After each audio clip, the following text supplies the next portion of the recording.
ആണുള്ളത്. Water cycle, phosphorus cycle, carbon cycle, ഇത് മൂന്നും. ഓക്കെ, ഇതിന്റെ പിക്ചർ ഞാൻ നിങ്ങൾക്ക് ഗ്രൂപ്പിലോട്ട് ഇട്ട് തരാം. ഓക്കെ, ക്ലാസ് കഴിയുമ്പോൾ ഇട്ട് തരാം. നിങ്ങൾ പറയുന്നത് നോട്ട് ചെയ്താലും മതി. ഫസ്റ്റത്തെ കാർബൺ സൈക്കിൾ ആണ്. ഞാൻ പേജ് നമ്പർ ചാറ്റിൽ ഇട്ടേക്കാം കേട്ടോ. പേജ് നമ്പർ 178 നമ്മളിപ്പം നോക്കിക്കൊണ്ടിരിക്കുന്നത്. കാർബൺ സൈക്കിൾ എന്ന് പറയുമ്പം മെയിൻ ആയിട്ടും ഈ കാർബൺ അറ്റ്മോസ്ഫിയറിലേക്ക് എത്തുന്നത് കുറച്ച് കാര്യങ്ങളിലൂടെയാണ്. ഓക്കെ, മെയിൻ ആയിട്ടും അറ്റ്മോസ്ഫിയറിലോട്ട് കാർബൺ എത്തുന്നത് കാർബൺ ഡൈ ഓക്സൈഡിന്റെ ഫോമില, അതായത് CO2 എന്നാണ് നമ്മൾ എഴുതുന്നത് അല്ലെ, കാർബൺ ഡൈ ഓക്സൈഡിന്. അതായത് ഒരു കാർബൺ ആറ്റവും രണ്ട് ഓക്സിജൻ ആറ്റം, അല്ല രണ്ട് ഓക്സിജൻ മോളിക്യൂളും ഒരു കാർബൺ മോളിക്യൂളും, അങ്ങനെയാണ് CO2 എന്നുള്ള ഒരു കെമിക്കൽ ഫോർമുലയിലോട്ട് എത്തുന്നത്. ഇതിലോട്ട് ആവശ്യമായിട്ടുള്ള കാർബൺ അറ്റ്മോസ്ഫിയറിലേക്ക് എത്തുന്നത് എങ്ങനെയാ? പല രീതിയിൽ എത്താം. ഫസ്റ്റ് നിങ്ങൾക്ക് എല്ലാവർക്കും അറിയാവുന്ന പോലെ നമ്മൾ ആനിമൽസ് പുറത്തോട്ട് വിടുന്നത് കാർബൺ ഡൈ ഓക്സൈഡ് ആണ് അല്ലെ, അങ്ങനെ എത്തുന്നുണ്ട്. അതേപോലെ തന്നെ എന്താ പറയാ, ഈ ഓട്ടോ ആൻഡ് ഫാക്ടറി എമിഷൻസ്, അതായത് വെഹിക്കിളിൽ നിന്ന് കാർബൺ പ്രൊഡക്റ്റുകൾ പുറത്തോട്ട് പോകുന്നുണ്ട്. ഫാക്ടറികളിൽ നിന്ന് ഒക്കെ കാർബൺ അറ്റ്മോസ്ഫിയറിലോട്ട് എത്തുന്നുണ്ട്. ഓക്കെ, ഇങ്ങനെ അറ്റ്മോസ്ഫിയറിൽ എത്തി നിൽക്കുന്ന കാർബൺ ഡൈ ഓക്സൈഡിനെ ആരാണ് വലിച്ചെടുക്കുന്നത്? ട്രീസ്, മരങ്ങള് വലിച്ചെടുക്കും. കാരണം നമ്മൾ ഓൾറെഡി പറഞ്ഞിട്ടുണ്ടല്ലേ, നമുക്ക് ഓക്സിജൻ ആവശ്യമാണ് ശ്വസിക്കാൻ. അതുപോലെ തന്നെ ട്രീസിന് ആരെയാണ് ആവശ്യമുള്ളത്? കാർബൺ ഡൈ ഓക്സൈഡിനാണ്. അപ്പൊ ഇങ്ങനെ വരുന്ന എല്ലാ കാർബൺ ഡൈ ഓക്സൈഡിനെയും ഈ ട്രീ എന്ത് ചെയ്യും? വലിച്ചെടുക്കും. അവർക്ക് നിലനിൽപ്പിന് വേണ്ടി, അവർക്ക് ഫുഡ് ഉണ്ടാക്കാൻ വേണ്ടി, ബൈ ഫോട്ടോസിന്തസൈസ്. അങ്ങനെ ഈ മരങ്ങൾ ഫുഡ് ഉണ്ടാക്കുന്നു, ഓക്സിജൻ പുറത്തോട്ട് കളയുന്നു, നമ്മൾ അത് ശ്വസിക്കുന്നു, നമ്മൾ കാർബൺ ഡൈ ഓക്സൈഡ് പുറത്തോട്ട് കളയുന്നു, വീണ്ടും മരങ്ങൾ എന്ത് ചെയ്യും? ആ കാർബൺ ഡൈ ഓക്സൈഡ് വലിച്ചെടുക്കുന്നു. അത് അങ്ങനെ ഒരു സൈക്കിൾ ആയിട്ട് പോകും. അവസാനം ഈ മരങ്ങൾ എന്ത് ചെയ്യും? എന്തെങ്കിലും ഒരിക്കല് ഈ മരങ്ങൾ എന്ത് ചെയ്യും? നശിച്ചു പോകും അല്ലെ. ഈ മണ്ണല്ല, ഈ മരങ്ങള് നശിച്ചു പോയി കഴിഞ്ഞാല് മണ്ണില് കുറെ വർഷങ്ങളോളം ഇങ്ങനെ കിടക്കും. കിടന്ന് അത് ഡീക്കേ ആവാൻ തുടങ്ങും, ചീയാൻ തുടങ്ങും. ചീഞ്ഞ് അതിൽ നിന്ന് നമ്മൾ എന്തൊക്കെ എടുക്കും? പെട്രോളിയം പ്രോഡക്റ്റുകൾ ഉണ്ടാവും, വേറെ പല ആവശ്യങ്ങൾക്ക് ഉപയോഗിക്കും. ഈ പെട്രോളിയം പ്രോഡക്റ്റുകൾ നമ്മൾ ഫാക്ടറികളിലും അതേപോലെ നമ്മുടെ വെഹിക്കിൾസിലും ഉപയോഗിക്കും. ഈ വെഹിക്കിൾ വീണ്ടും എന്ത് ചെയ്യും? കാർബൺ പുറത്തോട്ട് വിടും. അങ്ങനെ അതൊരു സൈക്കിൾ ആയിട്ട് പോവാണ് ചെയ്യുന്നത്. അതാണ് കാർബൺ സൈക്കിൾ എന്ന് പറയുന്നത്. ടെക്സ്റ്റിൽ കുറച്ച് കോംപ്ലിക്കേറ്റഡ് ആയിട്ടാണ് കൊടുത്തിരിക്കുന്നത്. എന്തായാലും ഇതിന്റെ ഒരു സൈക്കിളുകളൊക്കെ ഞാൻ നിങ്ങൾക്ക് വരച്ചു തരാമെന്ന് ഞാൻ പറഞ്ഞിട്ടുണ്ടല്ലോ, അപ്പൊ അത് പഠിച്ചാൽ മതി. നെക്സ്റ്റ് ആണ് water cycle. Water cycle page number 179 കൊടുത്തിട്ടുണ്ട്. എങ്ങനെയാണ് വാട്ടർ സൈക്കിൾ? നമുക്കറിയാം, ആദ്യം നമ്മുടെ എർത്തിന്റെ സർഫസ്, ഓഷ്യൻ, അങ്ങനത്തെ വാട്ടർ ബോഡീസിൽ നിന്നെല്ലാം തന്നെ ചൂട് കൂടുന്ന സമയത്ത് ഒരുപാട് ആവി പറക്കും. ആവി നമുക്ക് ചിലപ്പം കാണാൻ പറ്റിയെന്ന് വരില്ല, എന്നാലും ഒരുപാട് ആവി ഉണ്ടാവും, നീരാവി. ഇതെല്ലാം കൂടി ചേർന്ന് എന്ത് ഫോം ചെയ്യും? ക്ലൗഡുകൾ ഫോം ചെയ്യും. അതിനുശേഷം അവിടെ പ്രസിപ്പിറ്റേഷൻ സംഭവിക്കും. പിന്നെ എന്താണ്? അത് പിന്നീട് മഴയായിട്ട് പെയ്യാണ് ചെയ്യുന്നത്. നിങ്ങൾക്ക് അതിന്റെ ഒന്നും ഡീറ്റെയിൽ ആയിട്ട് പഠിക്കാനില്ല. ഈ പറയുന്ന വാട്ടർ സൈക്കിളോ എന്തോ ആയിക്കോട്ടെ, ഡീറ്റെയിൽ ആയിട്ട് നിങ്ങൾക്ക് പഠിക്കാനില്ല. ഏറ്റവും ഷോർട്ട് ഫോം ആണ് പഠിക്കാനുള്ളത്. ശരിക്കും ഈസി ആണ് നിങ്ങൾക്ക് പഠിക്കാൻ. അത്രേ ഉള്ളൂ വാട്ടർ സൈക്കിള്. നെക്സ്റ്റ് ആണ് ഫോസ്ഫറസ് സൈക്കിൾ. ഫോസ്ഫറസ് സൈക്കിൾ എന്ന് പറഞ്ഞാല് ഈ അറ്റ്മോസ്ഫിയറില് എങ്ങനെ ഫോസ്ഫറസ് എത്തുന്നു, ഭൂമിയിലും അതേപോലെ തന്നെ നമ്മുടെ അറ്റ്മോസ്ഫിയറിലൊക്കെ എങ്ങനെ ഫോസ്ഫറസ് എത്തുന്നു എന്നാണ് ഇതിൽ പറയുന്നത്. അപ്പൊ ഇതിൽ മെയിൻ ആയിട്ടും ഒരു 5 സ്റ്റെപ്പുകളാണ് ഇതിൽ വരുന്നത്. 5 സ്റ്റെപ്പുകൾ സിമ്പിൾ ആണ്. ഫസ്റ്റ് സ്റ്റെപ്പ് ആണ് വെതറിങ് ഓഫ് റോക്സ് എന്നുള്ളത്. വെതറിങ് ഓഫ് റോക്സ്, അതായത് ഈ ഫോസ്ഫറസ് മെയിൻ ആയിട്ടും കാണപ്പെടുന്നത് റോക്സിലാണ്, പാറകളിലാണ് മെയിൻ ആയിട്ടും കാണപ്പെടുന്നത്. ഒരുപാട് വർഷങ്ങൾ കഴിഞ്ഞ് കഴിയുമ്പം ഈ പാറകൾക്ക് ചിലപ്പം എന്താ പറയാ, പാറകൾ പൊടിയൊക്കെ ചെയ്യും. ഇങ്ങനെ പൊടിയേം അല്ലെങ്കിൽ അതിനെ ഇപ്പം എന്തെങ്കിലും അത് പല രീതിയിൽ അത് പൊടിയാലോ, എന്തെങ്കിലും പ്രകൃതിക്ഷോഭമോ ഒക്കെ വന്ന്, അല്ലെങ്കിൽ ഒരു പാറയമേ തന്നെ തിരമാലയോ അല്ലെങ്കിൽ എന്താ വെള്ളമോ ഒക്കെ ഇങ്ങനെ അടിച്ചടിച്ച് ചിലപ്പം അതിന് ആ പൊടിയൊക്കെ ചെയ്യാം. അങ്ങനെ സംഭവിച്ചു കഴിയുമ്പം ഈ ഫോസ്ഫറസ് വെള്ളത്തിൽ ലയിക്കും. എന്ത് വെള്ളം, ഏത് വാട്ടർ ബോഡി ആണെങ്കിലും അതിൽ ലയിക്കും. ഓക്കെ, ഇങ്ങനെ ലയിച്ചു കഴിയുമ്പം ഈ വെള്ളം ആൾക്കാർ എന്തിന് യൂസ് ചെയ്യും? പല ആവശ്യങ്ങൾക്ക് യൂസ് ചെയ്യും. കൂടുതലായിട്ട് നമ്മൾ കുടിക്കാൻ പുഴയിലും കടലിലും ഒക്കെ വെള്ളം നമ്മൾ കൂടുതലും കുടിക്കാനൊന്നും അല്ല യൂസ് ചെയ്യുന്നത്. അത് പ്ലാന്റ്സ് ആയിരിക്കും കൂടുതലും അത് യൂസ് ചെയ്യുന്നത്. ഓക്കെ. അപ്പൊ ഈ വെള്ളം ആര് കൺസ്യൂം ചെയ്യും? ഫോസ്ഫറസ് അടങ്ങിയിട്ടുള്ള ഈ വെള്ളം പ്ലാന്റ്സ് വലിച്ചെടുക്കും മണ്ണീന്ന്. ഓക്കെ. നമ്മൾ കൊണ്ട് ഒഴിക്കുകയോ ഒക്കെ ചെയ്യുമ്പോൾ ഇവർക്ക് അത് കിട്ടും ഫോസ്ഫറസ്. ഈ ഫോസ്ഫറസ് ഇപ്പം ആരുടെ ബോഡിയിലാണുള്ളത്? പ്ലാന്റ്സിന്റെ ബോഡിയിൽ. ഈ ഒരു രണ്ടാമത്തെ സ്റ്റെപ്പാണ് എബ്സോർപ്ഷൻ ബൈ പ്ലാന്റ് എന്ന് പറയുന്നത്. ഓക്കെ. മൂന്നാമത്തെ സ്റ്റെപ്പാണ് കൺസപ്ഷൻ ബൈ ആനിമൽസ്. ഈ പ്ലാന്റിൽ നിന്നുള്ള ഫുഡ്, ഐ മീൻ പ്ലാന്റ്സിന് അല്ലെങ്കിൽ അതിന്റെ പ്രോഡക്റ്റുകൾ മനുഷ്യര്, ആനിമൽസ് ഒക്കെ കൺസ്യൂം ചെയ്യും അല്ലെ? ഈ കൺസ്യൂം ചെയ്യുമ്പോൾ നമ്മുടെ ബോഡിയിലോട്ടും അത് എത്താണ് ചെയ്യുന്നത്. അതാണ് ഈ കൺസപ്ഷൻ ബൈ ആനിമൽസ് എന്ന് പറയുന്ന സ്റ്റെപ്പിൽ സംഭവിക്കുന്നത്. അത് കഴിക്കുമ്പം നമ്മുടെ ബോഡിയിലോട്ട് അത് എത്തും. ഈ ഫോസ്ഫറസ് നമുക്ക് എത്തിക്കഴിഞ്ഞാൽ നമ്മുടെ ടീത്തിനും ബോണിനും ബാക്കിയുള്ള മെറ്റബോളിക് പ്രോസസ്സിനും ഒക്കെ അത് വളരെ ഇമ്പോർട്ടന്റ് ആണ്. നാലാമത്തെ സ്റ്റെപ്പാണ് ഡീകമ്പോസിഷൻ. ഡീകമ്പോസിഷൻ എന്ന് പറഞ്ഞാൽ ഇപ്പൊ എല്ലാ ആനിമൽസും പ്ലാന്റ്സും എല്ലാം ഡെഡ് ആവും. ഡെഡ് ആയി കഴിയുമ്പോൾ എന്താ സംഭവിക്കുക? നമ്മളിങ്ങനെ ഡീക്കേയിങ് ആവാനായിട്ട് തുടങ്ങും, അഴുകാനായിട്ട് തുടങ്ങും അല്ല? ആരെ നമ്മളെ അഴുക്കുന്ന? ബാക്ടീരിയ, ഫംഗസും ഒക്കെയാണ് അല്ലെ? അങ്ങനെ അഴുകി അഴുകി ഈ ഫോസ്ഫറസ് എന്ത് ചെയ്യും? സോയിൽ, മണ്ണിലായിരിക്കുമല്ലോ ഓൾമോസ്റ്റ് എല്ലാവരും കുഴിച്ചിടുന്നത് എല്ലാത്തിനെയും. അല്ലെങ്കിൽ മരങ്ങളാണെങ്കിലും മണ്ണിൽ തന്നെയല്ലേ ഡീക്കേയിങ് ആവുന്നത്. അപ്പോ മണ്ണിലേക്ക് ഈ നമ്മൾ ആനിമൽസിന്റെ ബോഡിയിൽ ഇപ്പം ഫോസ്ഫറസ് എത്തിയിട്ടുണ്ട് പ്ലാന്റ്സിന്റെ. നമ്മൾ ഡെഡ് ആയിട്ട് സോയിലോട്ട് നമ്മൾ അലിഞ്ഞു പോകുമ്പം ഈ മണ്ണിലോട്ട് വീണ്ടും ആരെത്തും? ഈ ഫോസ്ഫറസ് എത്തുകയാണ് ചെയ്യുന്നത്. ലാസ്റ്റ് സ്റ്റെപ്പാണ് സെഡിമെന്റേഷൻ ആൻഡ് റോക്ക് ഫോർമേഷൻ. ഈ മണ്ണിൽ എത്തിക്കഴിഞ്ഞാൽ ഈ മണ്ണ് പല രീതിയിൽ ഒലിച്ചൊക്കെ പോവാം അല്ലെ? അത് എങ്ങനെയൊക്കെ ഓഷ്യൻസിലെത്തും. വീണ്ടും ഈ സെയിം പ്രോസസ്സ്. അത് പ്ലാന്റ്സിന് പ്ലാന്റ്സ് ആ വെള്ളം വലിച്ചെടുക്കും. അങ്ങനെ വീണ്ടും ഈ ഒരു സൈക്കിൾ റിപ്പീറ്റ് ചെയ്യാണ് ചെയ്യുക. അപ്പൊ ഫോസ്ഫറസ് സൈക്കിളിന് 5 സ്റ്റെപ്പാണുള്ളത്. Weathering of rocks, absorption by plant, consumption by animals, decomposition, ലാസ്റ്റത്തെ sedimentation and rock formation. Okay. ഇത്രയാണ് 3 സൈക്കിളുകൾ നമുക്ക് പഠിക്കാനുള്ളത്. വാട്ടറും കാർബൺ, ഫോസ്ഫറസ്.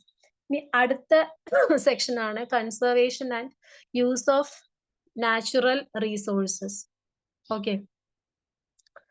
ഇതില് നാച്ചുറൽ റീസോഴ്സസ് എന്നതുകൊണ്ട് ഉദ്ദേശിക്കുന്നത് ഇവിടെ ഡെഫിനേഷൻ കൊടുത്തിട്ടുണ്ട് പേജ് നമ്പർ 185.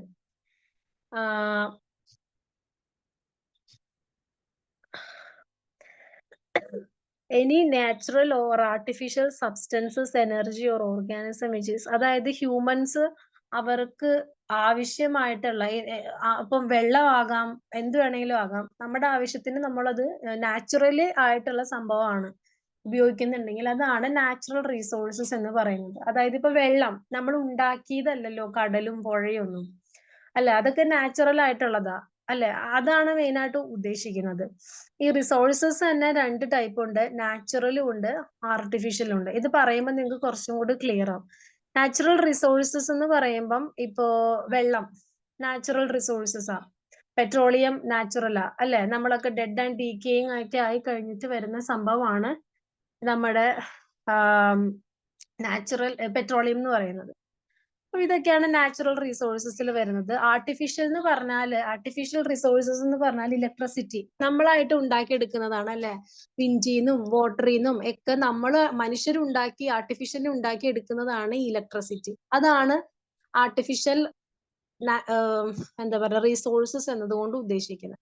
ഇപ്പൊ റിസോഴ്സസ് 2 ടൈപ്പ് ഉണ്ട്, നാച്ചുറലും ഉണ്ട്, ആർട്ടിഫിഷ്യലും ഉണ്ട്. ആർട്ടിഫിഷ്യലിന്റെ എക്സാമ്പിൾ ആണ് നമ്മുടെ ഇലക്ട്രിസിറ്റി.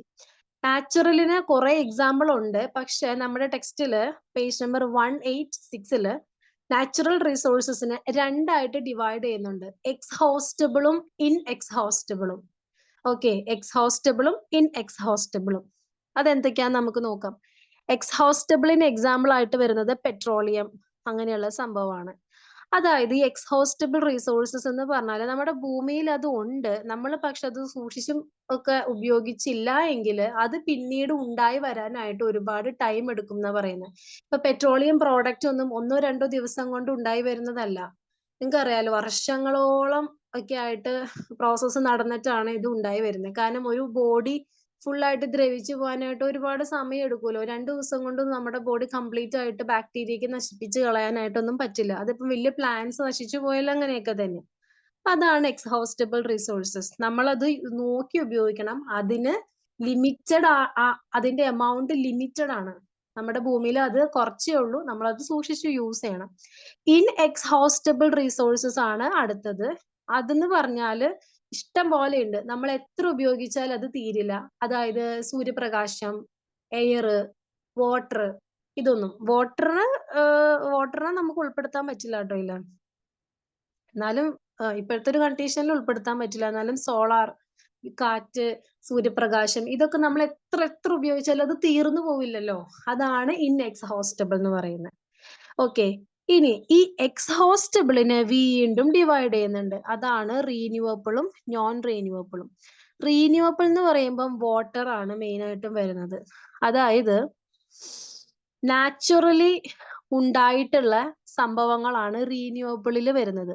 ഇപ്പം കാറ്റ്, വെള്ളം, കാട്, ഇതെല്ലാം നമ്മൾ ഉണ്ടാക്കിയെടുക്കുന്നതല്ല. അത് നാച്ചുറലി വന്നിട്ടുള്ള സംഭവമാണ് റീന്യൂവബിൾ റിസോഴ്സസ് എന്ന് പറയുന്നത്. ഓക്കെ, ഇനിയിപ്പം അതിപ്പം എന്താ പറയാ, ഇപ്പൊ അത് തീർന്ന് പോവില്ല. പക്ഷെ നമ്മളിപ്പം ഒരു ഫോറസ്റ്റിലെ മരം വെട്ടിന്ന് വിചാരിക്കുക. പക്ഷെ നമുക്കൊരു വേറൊരു മരം നടാം, അല്ലെ? നമുക്ക് അതിനെ റീപ്ലേസ് ചെയ്യാൻ പറ്റും. ഇപ്പൊ നിങ്ങൾ ഉപയോഗിച്ചുകൊണ്ടിരുന്നൊരു കുളത്തിലെ വെള്ളം വറ്റിപ്പോയി എന്നും പറഞ്ഞ് നമ്മളെല്ലാവരും മരിച്ചു പോവോ വെള്ളം കുടിക്കാതെ? ഇല്ല. അതിന് വേറെ പോണ്ടിൽ വെള്ളം ഉണ്ടാവും. അപ്പം ഒരു സംഭവം അത് വെള്ളം തീർന്നു പോയെന്ന് വിചാരിച്ചുകൊണ്ട് ലോകത്ത് എല്ലായിടത്തും വെള്ളം തീർന്നു പോവില്ല. പക്ഷെ നമുക്കത് എന്ത് ചെയ്യാൻ പറ്റും? വേറെ അതിന് റീപ്ലേസ് ചെയ്യാനായിട്ട് പറ്റും. നോൺ റീന്യൂവബിളിന് എക്സാമ്പിൾ ആണ് നമ്മുടെ കോള്, പെട്രോളിയം, അയേൺ ഒക്കെ വരുന്നത്. അതൊരിക്കലും തീർന്നു പോയി കഴിഞ്ഞാൽ അതിനെ റീപ്ലേസ് ചെയ്യാന്നുള്ളത് കുറച്ച് ബുദ്ധിമുട്ടുള്ള കാര്യം. അല്ലെങ്കിൽ അതിന് ഈക്വൽ ആയിട്ടൊരു സാധനം ഉപയോഗിക്കുക എന്നുള്ളത് കുറച്ച് ബുദ്ധിമുട്ടാണ്. അത്രയേ ഉള്ളൂ. അപ്പം നാച്ചുറൽ റീസോഴ്സസ് അല്ല, റീസോഴ്സസ് ആണ് നമ്മൾ പഠിച്ചുകൊണ്ടിരുന്ന. രണ്ട് ടൈപ്പ് ആണ് റീസോഴ്സസ് ഉള്ളത്, നാച്ചുറലും ആർട്ടിഫിഷ്യലും. ആർട്ടിഫിഷ്യൽ എന്ന് പറഞ്ഞാൽ നമ്മളായിട്ട് ഉണ്ടാക്കിയെടുക്കുന്നതാണ്. അതാണ് ഇലക്ട്രിസിറ്റി. നമ്മൾ വാട്ടറിൽ നിന്ന് വിൻഡിൽ നിന്നൊക്കെ ഇലക്ട്രിസിറ്റി ഉണ്ടാക്കിയെടുക്കുന്നതല്ലേ. നാച്ചുറൽ റിസോഴ്സസിനെ വീണ്ടും രണ്ടായിട്ട് ഡിവൈഡ് ചെയ്യുന്നുണ്ട്, എക്സ്ഹോസ്റ്റബിളും ഇൻഎക്സ്ഹോസ്റ്റബിളും. Exhaustible again divided into two, റീന്യൂവബിളും നോൺ റീന്യൂവബിളും. ഓക്കെ, ഇനി അടുത്തതാണ് കൺസർവേഷൻ ആൻഡ് നാച്ചുറൽ റിസോഴ്സസ് എന്ന് പറയുന്നത്. പേജ് നമ്പർ 186 അതിന്റെ ഒരു ഡെഫിനേഷൻ കൊടുത്തിട്ടുണ്ട്, അത് പഠിക്കണം. Conservation is the proper management of a natural resource to prevent it exploitation, destruction or degradation. Conservation എന്നുള്ള വാക്കുകൊണ്ട് എന്താ ഉദ്ദേശിക്കുന്നതെന്നാണ് ഇവിടെ പറയുന്നത്. ഇപ്പൊ നമ്മൾ പറയാറുണ്ട് നമ്മുടെ വാട്ടർ ബോഡീസ് ഒക്കെ നമ്മൾ കൺസേർവ് ചെയ്യണം, അത് അങ്ങനെയൊക്കെ നമ്മൾ പറയാറുണ്ട്. അതായത് അതിനെ സംരക്ഷിക്കുക എന്നുള്ള ഒരു മീനിങ് ആണ് അവിടെ വരുന്നത്. അതെന്തിനാണ് അതെന്തിനാ സംരക്ഷിക്കുന്നതെന്ന് വെച്ചാൽ നമ്മുടെ ഫ്യൂച്ചർ ജനറേഷന് വേണ്ടിയിട്ടാണ്. കൺസർവേഷൻ ഒരു എക്സാക്ട് ഡെഫിനേഷൻ ആണ് കൊടുത്തിരിക്കുന്നത്. എന്താണ്? Proper management of natural resources. Natural റിസോഴ്സസിന്റെ പ്രോപ്പർ ആയിട്ടുള്ള മാനേജ്മെന്റ്, നമ്മൾ അതിനെ നല്ല രീതിയിൽ തന്നെ അതിനെ സൂക്ഷിക്കുന്നതിനെയാണ് നമ്മൾ കൺസർവേഷൻ എന്നതുകൊണ്ട് ഉദ്ദേശിക്കുന്നത്. എന്തിനാണ് ഇത് ചെയ്യുന്നത്? To prevent it exploitation, destruction and degradation. Conserve ചെയ്യുന്നതിന് കാരണമുണ്ട്, നമ്മൾ അതിനെ എക്സ്പ്ലോയിറ്റ് ചെയ്യാതിരിക്കാൻ, ചൂഷണം ചെയ്യാതിരിക്കാൻ, അതിനെ നശിപ്പിക്കാതൊക്കെ ഇരിക്കാൻ വേണ്ടി. നശിപ്പിക്കാന്ന്, എക്സ്പ്ലോയിറ്റ് ചെയ്യാന്നൊക്കെ ഉദ്ദേശിക്കും നമ്മൾ അതിലോട്ട് പ്ലാസ്റ്റിക് വലിച്ചെറിയുന്ന കാര്യങ്ങളൊക്കെ നിങ്ങൾക്ക് അറിയാം. അതുപോലെ കുളങ്ങളൊക്കെ മണ്ണിട്ട് നികത്താറുണ്ട്. അപ്പം ഇതൊന്നും ചെയ്യാതെ ആ വാട്ടർ ബോഡീനെ, അല്ലെങ്കിൽ ആ ഒരു എന്താണോ ആ നാച്ചുറൽ റിസോഴ്സസ്, അതിനെ സംരക്ഷിക്കുക എന്നുള്ളതാണ് കൺസർവേഷൻ എന്നതുകൊണ്ട് ഉദ്ദേശിക്കുന്നത്. ഓക്കെ, അതുകൂടാതെ കൺസർവേഷൻ ഈ പറയുന്ന വാട്ടർ ബോഡി പോലെയുള്ള സംഭവങ്ങൾ എന്തിനാണ് കൺസേർവ് ചെയ്യുന്നത് എന്നതിനുള്ളതും ഇവിടെ പോയിന്റ് ആയിട്ട് കൊടുത്തിട്ടുണ്ട് 187. To maintain ecological balance for supporting life. അതായത് വെള്ളവും നമ്മളും തമ്മിൽ ഭയങ്കര കണക്റ്റഡ് ആണ്. ഇപ്പം വെള്ളത്തിൽ നോക്കിയാൽ പലതരത്തിലുള്ള ജീവികളുണ്ട്, അല്ലെ? മീനുകളുണ്ട്, തവളകളുണ്ട്, അക്വാട്ടിക് പ്ലാന്റ്സ് ഉണ്ട്, പല പല ജീവികളുണ്ട്. അപ്പം ഇതെല്ലാം തന്നെ നമ്മുടെ എൻവിയോൺമെന്റിൽ ഇൻക്ലൂഡ് ചെയ്തിട്ടുള്ളതാണ്, അല്ലെ? നമ്മുടെ എക്കോളജിയിൽ ഇൻക്ലൂഡ് ചെയ്തിട്ടുള്ളതാണ്. നമ്മൾ എക്കോളജിയുടെ ഡെഫിനേഷൻ പഠിച്ചിട്ടുണ്ടല്ലോ, എല്ലാം എൻവയോൺമെന്റിന്റെ ഡെഫിനേഷൻ പഠിച്ചിട്ടുണ്ട്. എല്ലാം ഉൾപ്പെടുന്നതാണ് എൻവയോൺമെന്റ്.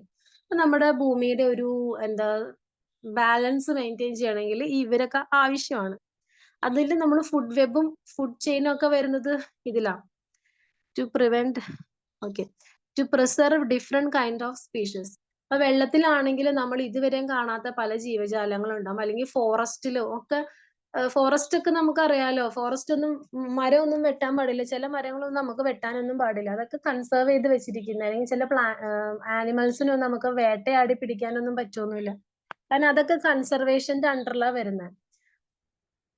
അത് എന്തിനാ ചെയ്യുന്നതെന്ന് വെച്ചാൽ ഈ പറഞ്ഞ പോലെ സ്പീഷീസ് ഇപ്പം ടൈഗർ ഇതൊക്കെ എണ്ണം കുറവാണ്. അപ്പൊ ഇതിനെ നമ്മള് കൊന്നു കളഞ്ഞു കഴിഞ്ഞാൽ ഇവരുടെ എണ്ണം കുറയും. ഇവര് പിന്നെ ഭൂമിയിൽ തന്നെ ഇല്ലാതെയായി പോകും. അപ്പം അതിനൊക്കെ പ്രിസർവ് ചെയ്യാൻ വേണ്ടിയിട്ടാണ് ഇതിനൊക്കെ കൺസേർവ് ചെയ്യുന്നത്. അങ്ങനെയുള്ള കുറെ കാര്യങ്ങൾ. പിന്നെ ഇതെല്ലാം ഉണ്ടെങ്കിൽ മാത്രമാണ് നമ്മൾ ഹ്യൂമൻ ബീങ്സിന് എന്ത് ചെയ്യാനായിട്ട് പറ്റുള്ളൂ? സർവൈവ് ചെയ്യാനായിട്ട് പറ്റുള്ളൂ. ഓക്കെ, സർവൈവ് ചെയ്യാനായിട്ട് പറ്റുള്ളൂ. അപ്പൊ കൺസർവ് ചെയ്യാന്ന് പറഞ്ഞ വാട്ടർ ബോഡീനെ മാത്രമല്ല കേട്ടോ കൺസർവ് ചെയ്യേണ്ടത്. കൺസർവ് ചെയ്യാന്ന് ഉദ്ദേശിച്ചത് മൃഗങ്ങളായിക്കോട്ടെ. ഇപ്പൊ നമ്മൾ പറയാറുണ്ട് ഡൈനോസേഴ്സും പണ്ട് ഉണ്ടായിരുന്നു, ഇപ്പൊ അതില്ല എന്ന് പറയുന്നുണ്ട്. അല്ലെ, അത് എക്സ്റ്റിങ്ക്റ്റ് ആയിട്ട് പോയി, ഭൂമിയിലേ ഇല്ല. അതേപോലെ ടൈഗറിന്റെ എണ്ണമൊക്കെ കുറഞ്ഞുകൊണ്ട് വരാം. അതേപോലെ ചില ജീവികളുടെയൊക്കെ എണ്ണം കുറവാണ്.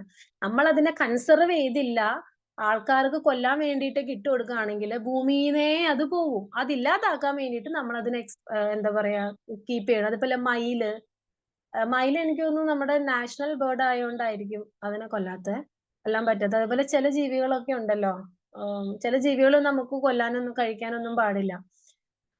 അത് അതുകൊണ്ടാ അതിനെ കൺസേർവ് ചെയ്യാണ് ചെയ്യുന്നത്. ഓക്കെ, ഇനി ഇതിന്റെ ബാലൻസ് ആയിട്ട്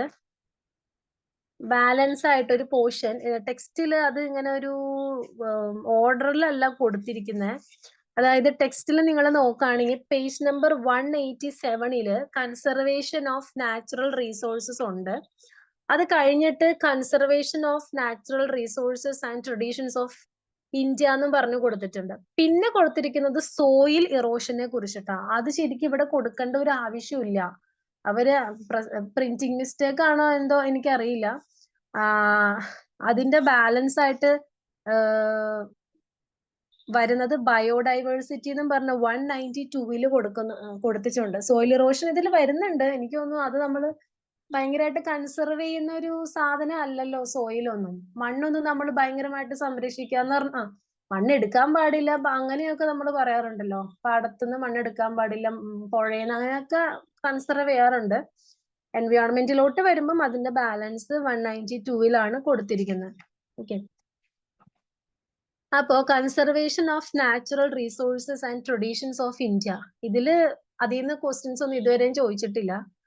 അത് മെയിൻ ആയിട്ടും പറയുന്നത് നമ്മുടെ ഇന്ത്യയില് നമ്മൾ കുറേ സംഭവങ്ങളെ വേർഷിപ്പ് ചെയ്യുന്നുണ്ട്. ഇപ്പം ഗംഗാ നദി, പമ്പ, ഇതിനെയൊക്കെ നമ്മൾ ഒരു റിലീജിയസിന്റെ ഒരു ഭാഗമായിട്ട് നമ്മൾ ദൈവമാണ് അല്ലെങ്കിൽ ദേവിയാണ് അങ്ങനത്തെ ഒക്കെ ഒരു കൺസെപ്റ്റ് വെച്ചിട്ടാണ് നമ്മൾ അതിനെയൊക്കെ അല്ലെ ആരാധിക്കല്ല, അതൊരു സേക്രഡ് ഇതാണെന്ന രീതിയിൽ നമ്മൾ ബാക്കിയുള്ള പുഴകളെ പോലെയല്ല ഗംഗയും പമ്പയും അല്ലെ, നമ്മളൊരു കുറച്ചും കൂടി ഒരു സേക്രഡ് രീതിയിലാണ് അവരെ കാണുന്നത്.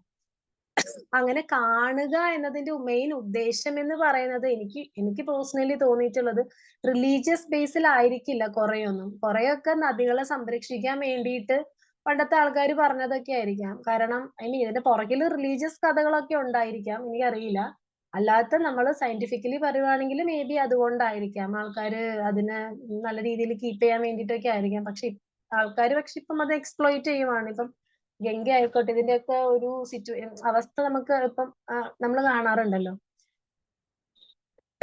അതേപോലെ തന്നെ ഇന്ത്യയിലാണെങ്കിലും ചില മരങ്ങളൊന്നും നമ്മൾ കട്ട് ചെയ്യാറില്ല. ഇപ്പൊ ചന്ദനം കട്ട് ചെയ്യാറില്ല. എനിക്ക് തോന്നുന്നു ചില പർപ്പസിന് വേണ്ടി ഓക്കെ, അല്ലാതെ നമ്മൾ അങ്ങനെ കട്ട് ചെയ്യാൻ പാടില്ല. അങ്ങനെ ചില മരങ്ങൾ. പിന്നെ കാവുകള് അങ്ങനെ നശിപ്പിക്കാറില്ലല്ലേ നമ്മളാരും.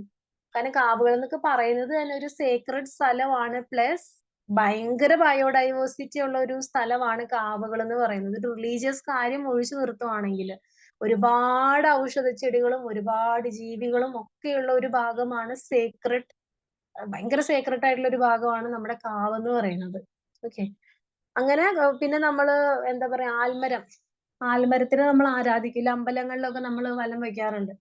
അതിനൊക്കെ നമ്മളൊരു ദൈവം അല്ലെങ്കിൽ അതിന്റെ ഒരു എന്തോ ഒരു കൺസെപ്റ്റ് എന്ന രീതിയിലൊക്കെ നമ്മൾ കാണുന്നത്. ഇതിന്റെയൊക്കെ ബേസിക് ആയിട്ടുള്ള കാര്യം നമ്മൾ മരം മുറിക്കാതിരിക്കുക, നദിയെ സംരക്ഷിക്കുക, അല്ലെങ്കിൽ അവിടെ പോയിട്ട് അത് നശിപ്പിക്കാതിരിക്കുക, ഇതൊക്കെയാണ് ഇതിന്റെ ബേസിക് ആയിട്ടുള്ള കാര്യം. പിന്നെ നമ്മൾ റിലീജിയസിന്റെ ഒരു ഇതിൽ കൂട്ടിച്ചേർത്ത് പറയുന്നു എന്നേ ഉള്ളൂ. ഓക്കെ, ഇതങ്ങനെ ചോദിച്ചിട്ടില്ല കേട്ടോ, ഇന്ത്യയിൽ എങ്ങനെയാണ് എന്നുള്ള കാര്യം ചോദിക്കാറില്ല. അതിന് മുന്നത്തെ കാര്യമൊക്കെ ചോദിക്കാറുണ്ട്. ഇനി അടുത്തത് പേജ് നമ്പർ 192 ബയോഡൈവേഴ്സിറ്റി എന്നുള്ള ഒരു ടോപ്പിക് ഉണ്ട്. ഈ ടോപ്പിക് നിങ്ങൾ എന്തായാലും പഠിച്ചിരിക്കണം. ഇത് കഴിഞ്ഞ് ഞാൻ പറയാൻ പോകുന്ന ബയോഡൈവേഴ്സിറ്റി റിലേറ്റഡ് ആയിട്ടുള്ള biodiversity, hotspot, wild life, endangered species, wild life reserves in India, agencies, sustainable development, energy resources, type of energy resources, non conventional source of energy. ഇത്രയും കാര്യങ്ങൾ ഇമ്പോർട്ടന്റ് ആണ്. ഇത് എപ്പോഴും ചോദിക്കാറുണ്ട് കേട്ടോ ഇവിടെ നിന്ന്. ബയോഡൈവേഴ്സിറ്റി എന്താന്ന് ഇവിടെ എക്സ്പ്ലെയിൻ ചെയ്യുന്നുണ്ട്. ബയോഡൈവേഴ്സിറ്റി എന്ന് പറഞ്ഞാല് എല്ലാ പ്ലാന്റ്സും ആനിമൽസും കുഞ്ഞു സാധനങ്ങൾ എല്ലാവരും ഉൾപ്പെടുന്നതാണ് ബയോഡൈവേഴ്സിറ്റി എന്നതുകൊണ്ട് ഉദ്ദേശിക്കുന്നത്. നമ്മൾ പിന്നെ ബയോഡൈവേഴ്സിറ്റിയുടെ ഇമ്പോർട്ടൻസ് ഒക്കെ ചോദിക്കുന്നുണ്ട്. ബയോഡൈവേഴ്സിറ്റിയുടെ ഇമ്പോർട്ടൻസ് എന്താ? മെയിൻ ആയിട്ട് ഫുഡിന് വേണ്ടിയിട്ട് അല്ലെ? നമ്മൾ മനുഷ്യര് തന്നെ പല ജീവികളെയും കഴിക്കാറുണ്ടല്ലേ. ഇപ്പൊ കോഴി, പോത്ത്, പിന്നെ പന്നി, ഇതിനെല്ലാத்தைയും നമ്മൾ കഴിക്കാറുണ്ട്. മീന്, ഇതൊക്കെ നമ്മൾ കഴിക്കാറുണ്ട്. അതേപോലെ തന്നെയാണ് ബാക്കിയുള്ള ജീവികളും പല ആൾക്കാരെ കഴിക്കാറുണ്ട്. നമ്മൾ പ്ലാന്റ്സിനെ അല്ലെ, പഴവർഗ്ഗങ്ങളും വെജിറ്റബിൾസ് എല്ലാം കഴിക്കാറുണ്ട്. അപ്പൊ ഫുഡിന് വേണ്ടിയിട്ട് നമ്മൾ ഡിപ്പെൻഡ് ചെയ്യാറുണ്ട്. അതേപോലെ തന്നെ ഡ്രഗ്സ് ആൻഡ് മെഡിസിൻ. ഡ്രഗ് എന്ന് ഉദ്ദേശിക്കുന്നത് മെഡിസിനൽ രീതിയിലാണ് കേട്ടോ ഇവിടെ ഡ്രഗ് എന്ന് പറഞ്ഞിരിക്കുന്നത്. അതായത് നമ്മുടെ ലോകത്ത് ഒരുപാട് കാടുകളിലൊക്കെ ആയിട്ട് ഒരുപാട് കണ്ടുപിടിച്ചതും പിടിക്കാത്തതുമായ ഒരുപാട് മെഡിസിൻസ് ഉണ്ട്, ഔഷധ ഗുണമുള്ള. അപ്പൊ അതിനൊക്കെ വേണ്ടിയിട്ട് നമ്മൾ ബയോഡൈവേഴ്സിറ്റിനെ ഡിപ്പെൻഡ് ചെയ്യാറുണ്ട്. പിന്നെന്താ? Cultural and aesthetic values. അതായത് ഇപ്പൊ കാടുകളൊക്കെ നോക്കുവാണെങ്കിൽ തന്നെ, അല്ലിപ്പം ആർട്ടിഫിഷ്യൽ ആയിട്ടുള്ള തോട്ടങ്ങളൊക്കെ ഉണ്ടല്ലോ. ചില തട്ടേക്കാടൊക്കെ ആണെങ്കിൽ നമുക്കറിയാം ബട്ടർഫ്ലൈ ഗാർഡൻ ഉണ്ട്. ആർട്ടിഫിഷ്യൽ ആയിട്ട് അവർ ഉണ്ടാക്കിയെടുത്തിട്ട് ഒരുപാട് ബട്ടർഫ്ലൈസ് ഉണ്ട് അവിടെ അല്ലെ. അത് നമുക്ക് എന്താന്ന് വെച്ചാൽ അത് നമുക്ക് നല്ല ഒരു എസ്തെറ്റിക് ഒരു ഇതാ, അതായത് നല്ല രസം അത് കണ്ടിരിക്കാനൊക്കെ അല്ലെ. പിന്നെ റിലീജിയസ് വാല്യൂ, അതായത് ഇപ്പം തുളസി, പീപ്പൽ, ബെന്യാൻ, കൗ, ഓക്സ്, എലഫന്റ്, ഇതിനൊക്കെ നമ്മൾ ആരാധിക്കാറുണ്ടെന്നാ പറയുന്നത്. കൗവിനെയൊക്കെ നോർത്ത് ഇന്ത്യൻ സൈഡിലുള്ള ആൾക്കാരാണ് കൂടുതൽ ആരാധിക്കുന്നത് അല്ലെ. കേരളത്തിൽ അങ്ങനെ കോമൺ അല്ല തോന്നുന്നു. അതുപോലെ എലഫന്റ്, അങ്ങനെ ചില റിലീജിയന് ഇങ്ങനെ ചില മൃഗങ്ങളെ ഇതിനെയൊക്കെ നമ്മൾ ഇങ്ങനെ നമ്മുടെ റിലീജിയനുമായിട്ട് ബന്ധപ്പെടുത്തി ആരാധിക്കാറുണ്ട്. ഇപ്പൊ ചില തുളസി അല്ലെ, നമ്മള് അമ്പലത്തിൽ കൊണ്ടുപോകും. അതുപോലെ എന്താ ചില പ്ലാന്റ്സ് ഉണ്ടല്ലോ അങ്ങനെ.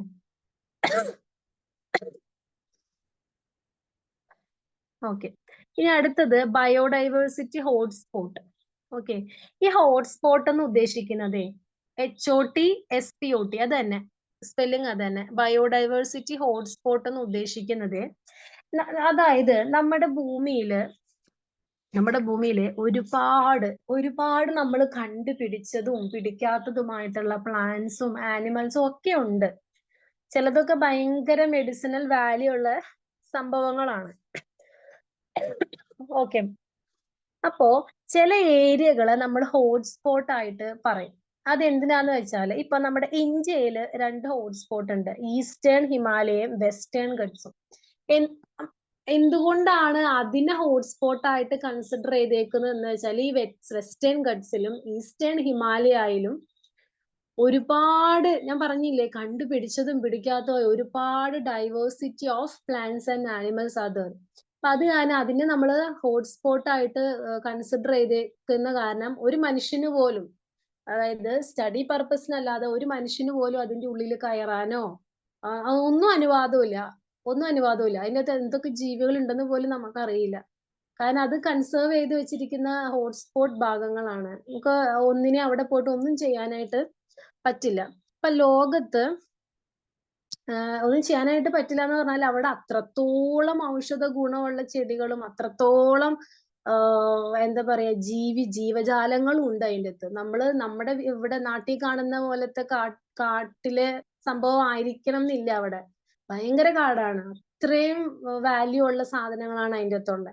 അതൊന്നും എക്സ്പ്ലോയിറ്റ് ചെയ്യാതിരിക്കാൻ വേണ്ടിയിട്ടും പുറം രാജ്യത്തോട്ടൊക്കെ കടത്താതിരിക്കാനും ഒക്കെ വേണ്ടിയിട്ടാണ് ആ ഒരു ഭാഗത്തിന് നമ്മൾ ഹോട്ട്സ്പോട്ട് ആയിട്ട് പറയുന്നത്. അങ്ങനെ ഒരു സ്ഥലത്തിന് ഹോട്ട്സ്പോട്ട് ആയിട്ട് നമ്മൾ കൺസിഡർ ചെയ്യണമെങ്കിൽ ഒരു 1500ഓളം എൻഡമിക് സ്പീഷീസസ് വേണം. അപ്പൊ നിങ്ങളൊന്ന് ആലോചിച്ച് നോക്കിയേ, എണ്ണം അല്ല പറയുന്ന, സ്പീഷീസ് വേണമെന്നാ പറയുന്നത്. 1500 സ്പീഷീസ്. എന്താ സ്പീഷീസ്? അതിനിപ്പോ സ്പീഷീസ് പറഞ്ഞു തന്നെ വരും അല്ലെ. ഇപ്പം പൂച്ച തന്നെ നിങ്ങൾ നോക്കി, പലതരത്തിലുള്ള പൂച്ചയില്ലേ. കോഴി എടുക്ക്.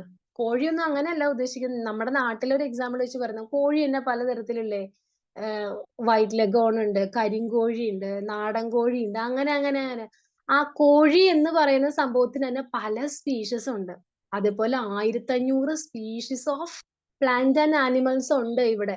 എങ്കിൽ മാത്രമാണ് നമ്മൾ അതിനെ ഹോട്ട്സ്പോട്ട് ആയിട്ട് കൺസിഡർ ചെയ്യുള്ളൂ. അപ്പൊ നിങ്ങൾ ആലോചിക്കുക, എത്രത്തോളം ഡൈവേഴ്സിറ്റി റിച്ച് ആയിട്ടുള്ള ഏരിയ ആയിരിക്കും നമ്മുടെ വെസ്റ്റേൺ ഗാട്സും ഈസ്റ്റേൺ ഹിമാലയം ഒക്കെ അല്ലെ. അപ്പൊ ലോകത്ത് മൊത്തം 25 ഹോട്ട്സ്പോട്ട് ആണ് ഉള്ളത്. അതിൽ 2 നമ്മുടെ നാട്ടിലാണ്, നമ്മുടെ ഇന്ത്യയിലാണ്, വെസ്റ്റേൺ ഗാട്സും ഈസ്റ്റേൺ ഹിമാലയം. ഇവിടെ ഒരുപാട് ഫ്ലവറിംഗ് പ്ലാന്റ്സും റെപ്റ്റീലിയൻസും ആംഫീബിയൻസും ബട്ടർഫ്ലൈസും എല്ലാം കാണുന്നുണ്ടെന്നാണ് പറയുന്നത്. ഓക്കെ, അപ്പൊ ഇത് ചോദിക്കാറുണ്ട് കേട്ടോ, ഈ ഹോട്ട്സ്പോട്ട് ഓഫ് ബയോഡൈവേഴ്സിറ്റി ഹോട്ട്സ്പോട്ട് ചോദിക്കാറുണ്ട്. ഇന്ത്യയിലെ 2 ഹോട്ട്സ്പോട്ടിന്റെ പേര് ചോദിക്കാറുണ്ട്, എത്ര എണ്ണം ഉണ്ടെന്നൊക്കെ ചോദിക്കാറുണ്ട്. ഇനി നമ്മുടെ ബയോഡൈവേഴ്സിറ്റിക്ക് ഭീഷണിയായിട്ടുള്ള, ത്രെട്ട് ആയിട്ടുള്ള കുറച്ച് കാര്യങ്ങളാണ് ഇവിടെ ഉള്ളത്. ഫസ്റ്റത്തെ നമുക്കറിയാം, നമ്മളിപ്പം കുറച്ച് കാടുള്ള അല്ലെങ്കിൽ മരങ്ങളുള്ള ഏരിയ ആണെങ്കിൽ നമ്മൾ ആ ട്രീ ഒക്കെ നമ്മൾ വെട്ടിക്കളഞ്ഞ് നമ്മൾ വീടും കെട്ടിടങ്ങളൊക്കെ പണിയാറുണ്ട്. അപ്പൊ ഒന്ന് ആലോചിച്ച് നോക്കിയേ, ആ ഒരു ഏരിയയില് ജീവിച്ചിരുന്ന, ഇപ്പൊ ഒരു കാടെന്ന് പറയുന്നില്ല, കുറെ അധികം മരങ്ങൾ നിൽക്കുന്ന ഒരു തോട്ടം, അവിടെ നമ്മൾ അവിടുത്തെ മരങ്ങളൊക്കെ വെട്ടി നമ്മളൊരു വീട് വെക്കുക. അപ്പം ആ മരത്തിൽ എത്ര ജീവികൾ ജീവിച്ചിട്ടുണ്ടാവും? അവരൊക്കെ നശിച്ചു പോവുകയല്ലേ ചെയ്യുന്നത്. അതാണ് പറയുന്നത്. പിന്നെ പോപ്പുലേഷൻ എക്സ്പോൾഷൻ, നമ്മുടെ ജനന നിരക്ക് കൂടിയില്ലേ. നമ്മുടെ ലോകത്ത് ഏറ്റവും കൂടുതൽ മനുഷ്യരുള്ളത് ഇന്ത്യയിലാ അല്ലെ. ലേറ്റസ്റ്റ് കണക്ക് പ്രകാരം ഇന്ത്യയിലാണുള്ളത്. ചൈന 2ാമത്. അപ്പൊ അത്രത്തോളം മനുഷ്യരുണ്ട്. അപ്പൊ ഇവർക്കൊക്കെ ജീവിക്കണമെങ്കിൽ വീട് വേണം, സ്ഥലം വേണം. അപ്പൊ നമ്മളിങ്ങനെ ഓരോന്നും നശിപ്പിച്ചുകൊണ്ടിരിക്കും. മാത്രമല്ല, ഇത്രയും മനുഷ്യരുണ്ടാവുമ്പം അതിനാവശ്യമായിട്ടുള്ള ഇൻഡസ്ട്രീസ് വരും, പൊല്യൂഷൻ കൂടും, വാഹനങ്ങൾ കൂടും. നമുക്കറിയാലേ, പണ്ട് ഉണ്ടായിരുന്നതിനെക്കാട്ടിലും കൂടുതൽ വാഹനങ്ങൾ ഇപ്പൊ ഉണ്ട്. അത്രത്തോളം പൊല്യൂഷൻ ആവും. സോയിൽ ആയിക്കോട്ടെ, സൗണ്ട് പൊല്യൂഷൻ ഉണ്ടാവും, വാട്ടർ പൊല്യൂഷൻ ഉണ്ടാവും, എല്ലാം ഉണ്ടാവും. പിന്നെ വലിയ ഡാം, റെയിൽവേ ട്രാക്ക് ഒക്കെ അറിയാലോ. കാടിന്റെ ഒക്കെ ഉള്ളിൽ കൂടെ പോകുന്ന റെയിൽവേ ട്രാക്ക് ഒക്കെ ഉണ്ടല്ലോ നമ്മുടെ ഇന്ത്യയില്. അപ്പൊ ആ റെയിൽവേ ട്രാക്ക് പോകുന്ന സ്ഥലമൊക്കെ, ട്രാക്ക് വരുന്നതിന് മുൻപ് മരങ്ങളായിരുന്നു. ഇത് വരാൻ വേണ്ടിയിട്ട് അവിടുത്തെ മരങ്ങളൊക്കെ വെട്ടി നശിപ്പിച്ചു. എത്ര കിലോമീറ്ററോളം നശിപ്പിച്ചിട്ടുണ്ടാവും. പിന്നെ ഡാം പണിയണമെങ്കിലും വലിയൊരു ഏരിയ ഓഫ് ലാൻഡ് നമ്മൾ നശിപ്പിച്ചിട്ടായിരിക്കൂലേ ആ ഒരു ഡാം കെട്ടിയിട്ടുണ്ടാവുക. അങ്ങനെ കുറെ കാര്യങ്ങൾ. ഇപ്പം പുതിയൊരു റോഡ് ഉണ്ടാക്കണമെങ്കിലും നമുക്കറിയാലോ, ഒരുപാട് ബയോഡൈവേഴ്സിറ്റി നമ്മൾ നശിപ്പിച്ചിട്ടാണ് റോഡൊക്കെ ഉണ്ടാക്കുന്നത്. പിന്നെ കുറേ ആനിമൽസിനൊക്കെ അതിന്റെ ഇടയ്ക്ക് ചത്തുപോകൂലേ, ബയോഡൈവേഴ്സിറ്റി. ചില മരങ്ങളൊക്കെ വീണ് കഴിയുമ്പം ആ മരത്തിൽ ഒരുപാട് ജീവികളുണ്ടാവും, പക്ഷികളുണ്ടാവും, അതൊക്കെ ചത്തുപോകും കുറെയൊക്കെ. അതാണ് അതിന്റെ ത്രെട്ട് എന്ന് പറയുന്നത്. പിന്നെ അതിൽ പറയാനുള്ളത് കൺസർവേഷൻ ഓഫ് ഡൈവേഴ്സിറ്റി. ഇതും ചോദിക്കുന്ന കാര്യം, ഇത് എളുപ്പമാണ്, നിങ്ങൾക്ക് ഇപ്പൊ തന്നെ അത് മനസ്സിലാക്കി വെക്കാം. ഇൻസൈറ്റു കൺസർവേഷനും എക്സൈറ്റു കൺസർവേഷനും. ഇൻസൈറ്റു INSITU, ഇൻസൈറ്റു. എക്സൈറ്റു എന്ന് പറഞ്ഞാല് EXSITU, എക്സൈറ്റു കൺസർവേഷൻ. അതായത് ഇൻസൈറ്റു എന്ന് പറഞ്ഞാല് ജീവികളെ അവരുടെ നാച്ചുറൽ ഹാബിറ്റാറ്റിൽ തന്നെ ജീവിക്കാൻ വിടുവാണ്. ഇപ്പോ മുതുമലൈ നാഷണൽ പാർക്ക് നിങ്ങൾ പോയിട്ടുണ്ടോന്ന് അറിയില്ല. അവിടെ എന്ന് പറഞ്ഞാല് ടൈഗർ റിസർവ് ഫോറസ്റ്റ് ആണ് മുതുമലൈ നാഷണൽ പാർക്ക്. ഈ നാഷണൽ പാർക്ക് എങ്ങനെയാ? വലിയ ഏക്കർ കണക്കിന് കിടക്കുന്ന പാർക്ക്, എന്താ പറയാ, പാർക്കല്ല, ഫോറസ്റ്റ് ആണ്. ഇതിൽ എവിടേക്കോ ടൈഗർ ഉണ്ട്. നമുക്ക് അതിനൊന്നും ചെയ്യാനൊന്നും പറ്റില്ല. നമുക്ക് ജസ്റ്റ് ഇങ്ങനെ കാണാൻ, വണ്ടിയിൽ കാണാനായിട്ട് പോവാം. ഈ ടൈഗർ എങ്ങനെയാണ് ആ കാടിന്റെ എവിടേക്കോ ഇവരിങ്ങനെ നടക്കുക. അവരുടെ ഇഷ്ടത്തിന് അവര് നടക്കുന്നു, അവർക്ക് ഇഷ്ടപ്പെട്ട മൃഗങ്ങളെ അവര് കഴിക്കുന്നു, അവർക്ക് ഇഷ്ടമുള്ള സ്ഥലത്ത് കിടന്നുറങ്ങുന്നു. അങ്ങനെ അവർക്ക് ഇഷ്ടപ്പെട്ട രീതിയിലാണ് അവര് ജീവിക്കുന്നത്. ഓക്കെ, അതാണ് കാടാണ് അവരുടെ ഹാബിറ്റാറ്റ്. അതേപോലെ ഇപ്പം ബേർഡ് സാങ്ച്വറീസ് അല്ലെ, പക്ഷി സങ്കേതങ്ങള്, അവിടെ എങ്ങനെയാ വലിയൊരു കാട് ഇതുപോലെ അവർക്ക് ഇഷ്ടമുള്ള പോലെ അവരിങ്ങനെ പറന്ന് നടക്കുന്നു, ഇഷ്ടമുള്ള ഫുഡ് കഴിക്കുന്നു. കാരണം അവരുടെ ഹാബിറ്റാറ്റ് എന്ന് പറയുന്നത് മരങ്ങളും അല്ല, അവരുടെ നിഷ്ടം എന്ന് പറയുന്നത് മരമല്ലേ. അപ്പൊ അങ്ങനെ അവര് ജീവിക്കുകയാണ് ചെയ്യുന്നത്. ഇതാണ് ഇൻസൈറ്റ് ടു കൺസർവേഷൻ. നമ്മൾ അവരെ കൺസർവ് ചെയ്യാണ്, കൂട്ടിൽ പൂട്ടിയിടുകയല്ല ചെയ്യുന്നത്. അവരുടെ ഹാബിറ്റാറ്റ് കാടാണ്, അപ്പൊ അങ്ങോട്ടേക്ക് അവര് വിടുവാണ് ചെയ്യുന്നത് സ്വതന്ത്രമായിട്ട് ജീവിക്കാനായിട്ട്. പക്ഷെ നമ്മൾ മനുഷ്യർക്ക് അതിന്റെ അകത്ത് എൻട്രി കുറച്ച് ഏരിയയിലൊക്കെ ഉണ്ടാവുള്ളൂ അല്ലെ. ഇപ്പൊ തട്ടേക്കാട് ബേർഡ് സാങ്ച്വറിയിൽ പോയാലും വലിയൊരു കാടാണത്. നമുക്ക് പക്ഷെ കുറച്ച് സ്ഥലത്തോട്ട് മാത്രമേ എൻട്രി ഉള്ളൂ. അതിന്റെ ഉള്ളിലോട്ട് വലിയൊരു കാടാണ്. മനസ്സിലായില്ലേ? അങ്ങോട്ടേക്ക് നമുക്ക് എൻട്രി ഇല്ല.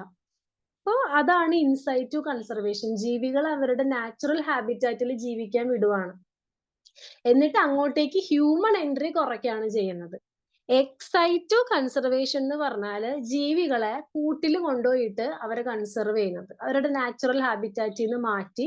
ഇപ്പൊ നമ്മുടെ സൂ ഉണ്ടല്ലോ, മൃഗശാലകള്, അവിടെ എന്താ ഒരുപാട് ജീവികൾ നമുക്ക് കാണാം. അതിനെയൊക്കെ കൺസർവ് ചെയ്ത് നിർത്തിച്ചേക്കുവാണ്, സംരക്ഷിച്ചേക്കുവാണ്. എങ്ങനെ സംരക്ഷിച്ചേക്കുന്നത്? കൂട്ടിന്റെ ഉള്ളിലിട്ടിട്ട് അല്ലെ. അതാണ് എക്സൈറ്റ് ടു. നാച്ചുറൽ ഹാബിറ്റാറ്റിൽ നിന്ന് മാറ്റിയിട്ട് അവരെ വേറെ ഒരു സ്ഥലത്ത് കൊണ്ടുപോയി ഇങ്ങനെ പൂട്ടിയിട്ട് കൺസർവ് ചെയ്യുന്നതിനാണ് നമ്മൾ എക്സൈറ്റ് ടു കൺസർവേഷൻ എന്ന് പറയുന്നത്. പോളൻ ബാങ്ക്, സീഡ് ബാങ്ക്, ഇതൊക്കെ സീഡും കാര്യങ്ങളൊക്കെ നമ്മൾ കീപ്പ് ചെയ്യും. ബാങ്ക് എന്ന് ഉദ്ദേശിക്കുന്നതേ, ഈ സീഡ് ബാങ്ക് എന്ന് ഉദ്ദേശിക്കുന്ന ചില പ്ലാന്റ്സിന്റെ, കോമൺ അല്ലാത്ത പ്ലാന്റ്സിന്റെ സീഡ്സ് ഇങ്ങനെ സേവ് ചെയ്ത് വെക്കും ഫർദർ സ്റ്റഡീസിനും എക്സ്പെരിമെന്റിനും ഒക്കെ വേണ്ടിയിട്ട്. അതാണ് എക്സൈറ്റ് എന്ന് പറഞ്ഞാല് ഇങ്ങനെ കൂടിന്റെ ഒക്കെ ഉള്ളില് നാച്ചുറൽ ഹാബിറ്റാറ്റിൽ നിന്ന് പുറത്തും, ഇൻസൈറ്റ് എന്ന് പറഞ്ഞാൽ നാച്ചുറൽ ഹാബിറ്റാറ്റിന്റെ ഉള്ളിലുമാണ്. ഇനി അടുത്തതാണ് എൻഡേഞ്ചേർഡ് സ്പീഷീസസ്. അതിനൊരു ഡെഫിനേഷൻ കൊടുത്തിട്ടുണ്ട്. Endangered species are those which have been reduced in number to a critical level and facing high risk of extinction in the near future. Endangered എന്ന് പറഞ്ഞാല് നിങ്ങൾ രണ്ട് വാക്ക് മനസ്സിലാക്കണം. എൻഡേഞ്ചേർഡ് എന്ന് പറഞ്ഞാല് വംശനാശ ഭീഷണി നേരിടുന്നവ, അതാണ് എൻഡേഞ്ചേർഡ്. എക്സ്റ്റിങ്ക്ട് എന്ന് പറഞ്ഞാല് വംശനാശം സംഭവിച്ചവ, അവര് പോയി, ഈ ഭൂമിയിൽ ഇല്ല, അതാണ് ഈ എക്സ്റ്റിങ്ക്ട് എന്നതുകൊണ്ട് ഉദ്ദേശിക്കുന്നത്. ഓക്കെ, അപ്പം ഒരു ജീവിനെ നമ്മൾ വംശനാശ ഭീഷണി നേരിടുന്നു എന്ന് പറയാനായിട്ട് കുറച്ച് ക്രൈറ്റീരിയ ഉണ്ട്.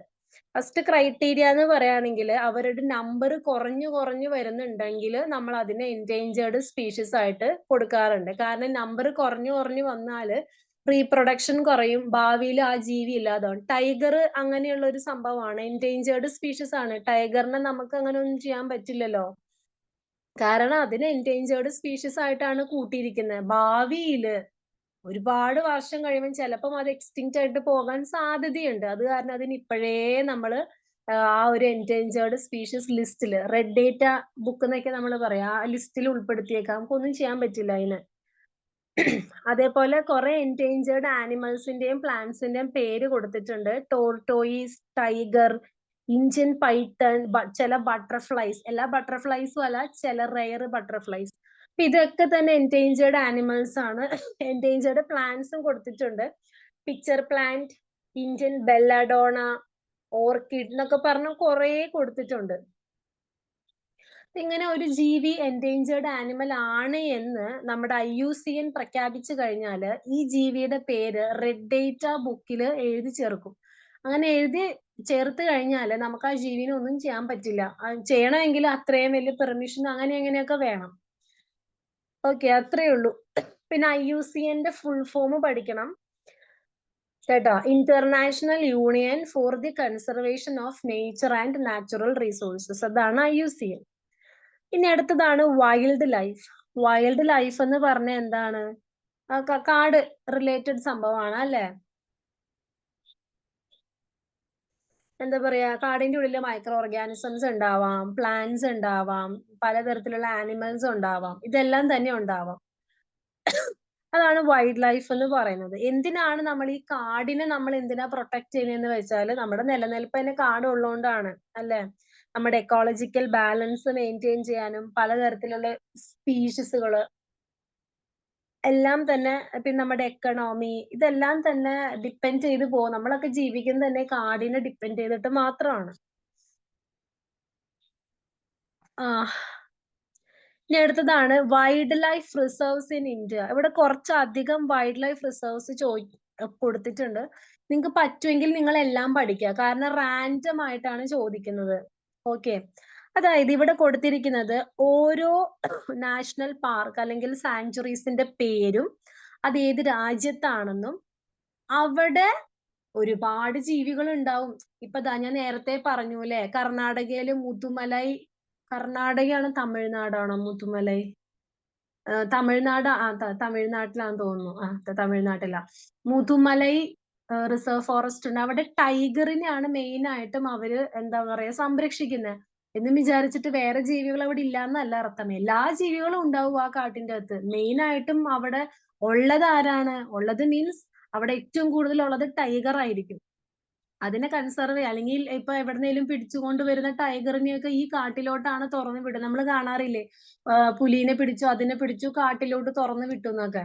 അപ്പം ഇപ്പം ഡേഞ്ചർ ആയിട്ടുള്ള വല്ല ടൈഗറിനെയും കിട്ടുകയാണെങ്കിൽ ഈ നാഷണൽ പാർക്കിന്റെ ഉള്ളിലോട്ടാണ് ഇതിനെ തുറന്നു വിടുന്നത്. കാരണം അവിടെയാണ് അതിനെ കൂടുതലായിട്ടും കൺസർവ് ചെയ്യുന്നത്.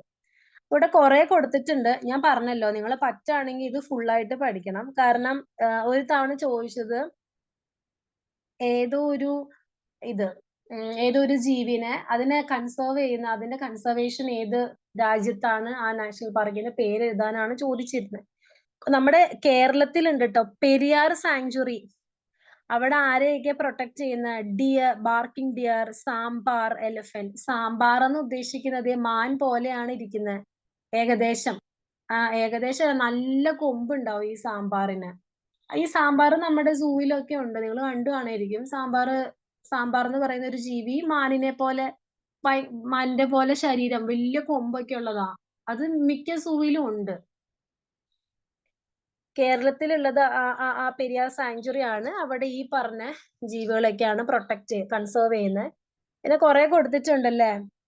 കാസിരംഗ സാങ്ച്വറി ആസാം, അവിടെ 1 ഹോൺ റൈനോസറസ് ആണ് മെയിൻ ആയിട്ടും കൺസേർവ് ചെയ്യുന്നത്. Manas sanctuary Assam, wild buffaloes. Gir forest Gujarat, lion, cheetah, sambar, wild bear. അങ്ങനെ കുറെ കൊടുത്തിട്ടുണ്ട്, ഇതൊക്കെ നിങ്ങൾ നോക്കണം. ഇനി അടുത്തത് കുറച്ച് ഏജൻസികളുടെ പേരാണ്. ഇത് നിങ്ങൾ ഫുൾ ആയിട്ട് പഠിച്ചേ പറ്റുള്ളൂ. നേരത്തെ IUCN നമ്മൾ ഫുൾ ഫോം കണ്ടിരുന്നല്ലോ, അതിന്റെ അബ്രിവേഷൻസ് കൊടുത്തിട്ട് നമ്മളോട് എക്സ്പാൻഡ് ചെയ്യാനായിട്ട് പറയും. IUCN നമ്മൾ നേരത്തെ കണ്ടുല്ലേ, international union for nature and natural resources. അതേപോലെ IBWL എന്ന് പറഞ്ഞാല് Indian board for wild life. Indian board for wild life. Okay, പിന്നെയുള്ളത് WWF, world wild life fund for nature. പിന്നെ WCU, വേൾഡ് കൺസർവേഷൻ യൂണിയൻ. പിന്നെ CITES, convention of international trade in endangered specieses. ഇതിന്റെയൊക്കെ full ഫോമേ ചോദിക്കാറുള്ളൂ. അതിന്റെ തൊട്ട് താഴെ നിങ്ങൾക്ക് കാണാൻ പറ്റും ലെജിസ്ലേഷൻ ഫോർ കൺസർവേഷൻ. നമ്മുടെ നാട്ടിൽ കുറെ നിയമങ്ങൾ ഉണ്ടല്ലേ, ആ നിയമങ്ങളാണ് കൊടുത്തിരിക്കുന്നത്. എൻവയോൺമെന്റ് പ്രൊട്ടക്ഷൻ ആക്ട് 1986 നിലവിൽ വന്നതാണ് പരിസ്ഥിതി സംരക്ഷണ നിയമം എന്ന് പറയുന്നത്. അപ്പൊ നമ്മള് എന്താ പറയാ, നമുക്ക് ചിലപ്പം നിങ്ങൾക്കറിയാലോ, പാടം നികത്താൻ പാടില്ല, പോലീസ് പിടിക്കൂലോ. പിന്നെ ചില സ്ഥലങ്ങളിൽ നിന്ന് മണ്ണെടുക്കാൻ പാടില്ല. പിന്നെ ചില ജീവികളെ അല്ലെങ്കിൽ ചില പ്ലാന്റ്സിനെ ഒന്നും നമുക്ക് ഒന്നും ചെയ്യാനൊന്നും പറ്റില്ല. അപ്പൊ നമ്മളത് ചെയ്തു കഴിഞ്ഞാല് നമ്മള് എന്താ പറയാ, പോലീസ് പിടിക്കും. ഈ ഒരു ആക്ടിന്റെ അണ്ടറിലായിരിക്കും ആ കേസ് രജിസ്റ്റർ ചെയ്യുക. Environment protection act 1986, forest conservation act 1980, national forest policy 1988, wild life protection act 1972 നിലവിൽ വന്നത്. പക്ഷെ അതിന് അമെൻമെന്റ് ചെയ്തിട്ടുണ്ട് ഈ 1991. അമെൻമെന്റ് എന്ന് വെച്ചാൽ ഭേദഗതി വരുത്താൻ, നമ്മൾ പറയാറില്ലേ, ബില്ല് ഭേദഗതി വരുത്താൻ, നിയമ ഭേദഗതി വരുത്താന്നൊക്കെ മലയാളത്തിൽ പറയില്ലേ, അതാണ് അമെൻമെന്റ് എന്ന് ഉദ്ദേശിക്കുന്നത്. അതായത് 1972 വൈൽഡ് ലൈഫ് പ്രൊട്ടക്ഷൻ ആക്ട് നിലവിൽ വന്നു. അതിന് അമെന്റ്മെന്റ് ചെയ്തത് 1991 എന്തിനാ അമെന്റ്മെന്റ് ചെയ്തെന്ന് വെച്ചാൽ ചിലപ്പോൾ പുതിയ നിയമങ്ങൾ കൂട്ടിച്ചേർക്കാനോ അല്ലെങ്കിൽ അങ്ങനെയുള്ള കാര്യങ്ങളൊക്കെ ചെയ്യുന്നതാണ് അമെന്റ്മെന്റ്. പുതിയ നിയമങ്ങൾ കൂട്ടിച്ചേർത്ത് കഴിയുമ്പം അത് ഏത് വർഷമാണ് അവർ ആ പുതിയ നിയമം ആ ഒരു പഴയ ആക്ടിലോട്ട് കൂട്ടിച്ചേർത്ത് ആ ഒരു ഇയറിൽ കൂടെ നമ്മൾ അമെന്റ്മെന്റ് എന്നും പറഞ്ഞ് ആ ഇയർ കൊടുക്കും. അത്രയേ ഉള്ളൂ. പേജ് നമ്പർ 200 കൊടുത്തിട്ടുണ്ട്. കോളം എ കോളം ബി എന്നും പറഞ്ഞ് കൊടുത്തിട്ടുണ്ട്. പെരിയാർ സാങ്ച്വറി എന്നൊക്കെ പറഞ്ഞ് കണ്ടോ? കോളം എ കോളം ബിയിൽ ഓരോ സാങ്ച്വറിയുടെ പേരും കൊടുത്തിട്ടുണ്ട്. കുറെ അനിമൽസിന്റെയും പ്ലാന്റ്സിന്റെയും പേര് കൊടുത്തിട്ടുണ്ട്. മാച്ച് ദ ഫോളോയിങ് പോലെ. അതുകൊണ്ടാണ് നേരത്തെ മറ്റേ സാങ്ച്വറിയുടെ പേരും സ്ഥലവും അവരെ കൺസേർവ് ചെയ്യുന്നത് ഏത് പ്ലാന്റ് ആണ് അല്ലെങ്കിൽ ഏത് അനിമൽ ആണെന്ന് പഠിക്കാൻ പറഞ്ഞത്. ഇങ്ങനെ ചോദിക്കാറുണ്ട്. ഇനി അടുത്ത ടേം ആണ് സസ്റ്റൈനബിൾ ഡെവലപ്മെന്റ് എന്നുള്ളത്. സസ്റ്റൈനബിൾ ഡെവലപ്മെന്റിന്റെ മലയാളം സുസ്ഥിര വികസനം എന്നൊക്കെ നമ്മൾ പറയും. അതായത് ഇത്രയേ ഉള്ളൂ. അത് അത്രയും ഡീറ്റെയിൽ ആയിട്ട് നിങ്ങൾ പഠിക്കണ്ട. സസ്റ്റൈനബിൾ ഡെവലപ്മെന്റ് എന്ന് പറഞ്ഞാല് ഇപ്പോ ഉള്ള ആൾക്കാരുണ്ടല്ലോ, ഇപ്പൊ നമ്മുടെ ഭൂമിയിലുള്ള ആൾക്കാർ, നമ്മൾ ഉൾപ്പെടുന്ന ആൾക്കാർ നമുക്ക് ഉപയോഗിക്കണം.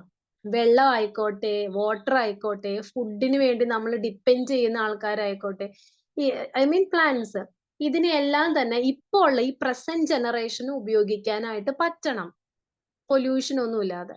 അതുപോലെ നമ്മളൊക്കെ മരിക്കൂലേ, നമ്മുടെ ജനറേഷൻ ഇല്ലാതെ ആകൂലേ, 90s 20 age, I mean generation ഇല്ലാതെ ആകുന്ന ഒരു കാലഘട്ടം വരും. ആ കാലഘട്ടം വന്നാൽ പോലും ആ സമയത്തുള്ള ആൾക്കാർക്കും കൂടി ഉപയോഗിക്കാൻ വേണ്ടി ഇപ്പോ ഉള്ള നാച്ചുറൽ റിസോഴ്സസ് നമ്മൾ സൂക്ഷിച്ച് എക്സ്പ്ലോയിറ്റ് ചെയ്യാതെ അത് നല്ല രീതിയിൽ അതിനെ മലിനമാക്കാതെ ഉപയോഗിക്കുക. ഇതാണ് നമ്മുടെ സുസ്ഥിര വികസനം അല്ലെങ്കിൽ സസ്റ്റൈനബിൾ ഡെവലപ്മെന്റ് കൊണ്ട് ഉദ്ദേശിക്കുന്നത്. ഇതിന്റെ ഡെഫിനേഷൻ ഇവിടെ കൊടുത്തിട്ടുണ്ട്. Sustainable development is the development that meats the need of present generation and conserve resources for the future generation. അതായത് ഡെവലപ്മെന്റ് ഒക്കെ നമുക്ക് വേണം, പക്ഷെ നമ്മുടെ നാച്ചുറൽ റിസോഴ്സസിന് ഒന്നിനെ നശിപ്പിക്കാൻ പാടില്ല. അങ്ങനെ നശിപ്പിക്കാതെ നമ്മുടെ ഇപ്പോഴത്തെ ജനറേഷൻ ഉപയോഗിക്കാൻ പറ്റണം. വരാൻ പോകുന്ന ജനറേഷനും നമ്മുടെ നെക്സ്റ്റ് ജനറേഷൻ നമുക്ക് കാണാൻ പറ്റുമായിരിക്കും അല്ലെ? നമ്മുടെ മക്കളെ കാണാൻ പറ്റും, അവരുടെ മക്കളെയും കാണാൻ പറ്റുമായിരിക്കും. അവരുടെ മക്കളുടെ മക്കളുടെ മക്കളുടെ മക്കളെയും നമുക്ക് ഒരിക്കലും കാണാൻ പറ്റില്ല. ഒട്ടും പോസിബിൾ അല്ല. അതൊരു 10 തലമുറ കഴിഞ്ഞ് നമുക്ക് കാണാൻ പറ്റുമോ? ഒരിക്കലും ഇല്ല. നമ്മുടെ ഈ ജനറേഷനേ ഉണ്ടാവില്ല. അപ്പൊ അവർക്ക് ഉപയോഗിക്കാൻ വേണ്ടിയിട്ട് നമ്മൾ യൂസ് ചെയ്യാന്നുള്ളതാണ്. അങ്ങനെയുള്ള വികസനമാണ് നമുക്ക് വേണ്ടത് എന്നാണ് പറയുന്നത്. ഇനി അടുത്തത് എനർജി റിസോഴ്സസ് ആണ്. ഇതാണ് നിങ്ങൾക്ക് ഞാൻ സെമിനാർ തരുന്ന കാര്യം പറഞ്ഞുകൊണ്ടിരുന്നത്. എനർജി റിസോഴ്സസ് 2 ടൈപ്പ് ഉണ്ട്. കൺവെൻഷണൽ സോഴ്സ് ഓഫ് എനർജിയും നോൺ കൺവെൻഷണൽ സോഴ്സ് ഓഫ് എനർജിയും. ഇതിന്റെ ഒരു ഇൻട്രൊഡക്ഷൻ ഞാൻ ജസ്റ്റ് പറഞ്ഞു വെക്കാം. കൺവെൻഷണൽ സോഴ്സ് ഓഫ് എനർജി എന്ന് പറഞ്ഞാൽ നമ്മൾ ഇങ്ങനെ പാരമ്പര്യമായിട്ട് ഇങ്ങനെ ഉപയോഗിച്ച് വരുന്ന സംഭവങ്ങള്. അതായത് പാരമ്പര്യം എന്ന് ഉദ്ദേശിക്കുന്നത് ഇപ്പൊ നമ്മൾ വിറക് കത്തിക്കുന്നുണ്ട്. നമ്മുടെ അമ്മയും അമ്മൂമ്മയും അവരെല്ലാവരും ഉപയോഗിക്കുന്നത് നമ്മൾ കണ്ടിട്ടുണ്ടാവും. അതാണ് ഉദ്ദേശിക്കുന്നത്. Non conventional source of energy എന്ന് പറഞ്ഞാല് അത് പാരമ്പര്യമായിട്ടാണ് ഉപയോഗിക്കുന്നത്, പക്ഷെ അത് റീന്യൂവബിൾ റിസോഴ്സസിൽ പെടും. അതായത് സോളാർ എനർജി, ടൈഡൽ എനർജി, ഇതൊക്കെ. അപ്പം ഇതൊക്കെ നമ്മൾ സോളാർ എനർജിന്ന് തന്നെ നമ്മൾ പല രീതിയിലും ഉപയോഗിക്കുന്നുണ്ടല്ലോ. ഇപ്പം സോളാർ പാനൽ, എന്താ പേര്, സോളാർ നമ്മള് വീടിന് ടെറസിലൊക്കെ വെക്കില്ലേ സോളാർ പാനൽ, അതിൽ നിന്നൊക്കെ നമ്മൾ ഉപയോഗിക്കുന്നുണ്ടല്ലോ. അപ്പൊ അതാണ് മെയിൻ ആയിട്ട് വരുന്നത്. അപ്പം അത് പേജ് നമ്പർ 202 മുതൽ പേജ് നമ്പർ 207 വരെയാണ് നിങ്ങളുടെ സെമിനാർ ടോപ്പിക്.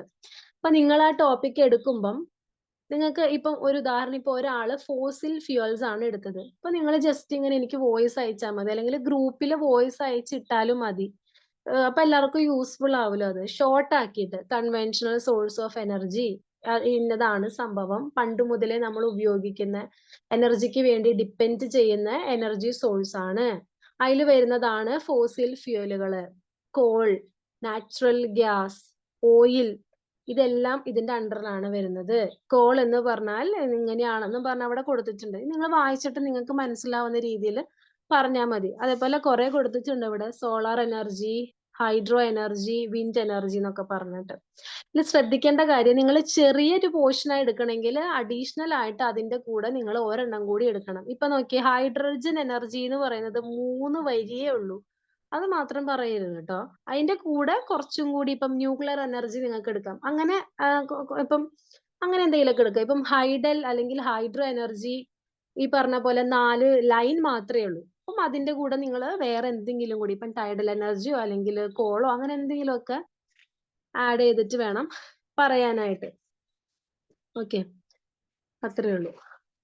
ഇനി നമുക്ക് പൊല്യൂഷൻ ആണ് അത് കഴിഞ്ഞ് വരുന്നത്. പക്ഷെ പൊല്യൂഷൻ TMA ഭാഗമാണ്. അത് കാരണം ഞാനത് പോർഷൻസ് എല്ലാം എടുത്ത് ഈ ഒരു ചാപ്റ്റർ കഴിയുമ്പം ഞാനത് ജസ്റ്റ് പറഞ്ഞു തരുള്ളൂ. പിന്നെ പബ്ലിക് എക്സാമിനേഷന് വരുന്ന ടോപ്പിക് 242 ന്യൂട്രീഷൻ ആൻഡ് ഹെൽത്ത് എന്നും പറഞ്ഞ ഒരു ടോപ്പിക് കിടപ്പുണ്ട്. അത് ഞാൻ നെക്സ്റ്റ് ക്ലാസ്സിൽ എടുത്തു തരാം. അതും കൂടി കഴിഞ്ഞാൽ നമ്മുടെ സെക്കൻഡ് മൊഡ്യൂൾ, സോറി ഏതാ, ഫോർത്ത് മൊഡ്യൂളിലെ പബ്ലിക് എക്സാമിനേഷൻ ടോപ്പിക് ഒക്കെ തീരും. പിന്നെ അതിൽ TMA പോർഷൻസ് ഉള്ളത്, അത് ഞാൻ ഷോർട്ടാക്കി നിങ്ങൾക്ക് പറഞ്ഞുതരാം. ഓക്കെ, അത്രേ ഉള്ളൂ. അപ്പൊ നമ്മുടെ ഫസ്റ്റ് മൊഡ്യൂൾ കഴിഞ്ഞു, സെക്കൻഡ് മൊഡ്യൂൾ കഴിഞ്ഞു, ഫോർത്ത് മൊഡ്യൂൾ ഇതാ കഴിയാറായി. ഒരു 2 ക്ലാസ്സും, അല്ലെങ്കിൽ ഒറ്റ ക്ലാസ് മതി. പിന്നെയുള്ളത് തേർഡും ഫിഫ്ത്തും ആണ്. ഫിഫ്ത്ത് പെട്ടെന്ന് തന്നെ കഴിയും. മൈക്രോബയോളജി ആണ്, എളുപ്പമാണ്. എളുപ്പമല്ല, അങ്ങനെ ഭയങ്കര എളുപ്പമെന്നല്ല, എന്നാലും മനസ്സിലാവും. ഈ ഒരു മൊഡ്യൂളിന്റെ അത്ര എളുപ്പമല്ല. അപ്പൊ അത്രേ ഉള്ളൂ. ഓക്കെ, ലീവ് ചെയ്തോട്ടോ നിങ്ങൾ. 5 മൊഡ്യൂളുള്ള മൊത്തം 5 മൊഡ്യൂളുള്ളൂ. ഓക്കെ, ഞാൻ വീഡിയോ ഓൺ ആക്കാതിരുന്നത് ഇവിടെ കറണ്ട് ഇത് കാരണമാണ്. ഞാൻ സൈക്കിളൊക്കെ അയച്ചിട്ടേക്കാം. ഓക്കെ, നിങ്ങൾ ലീവ് ചെയ്തോട്ടോ.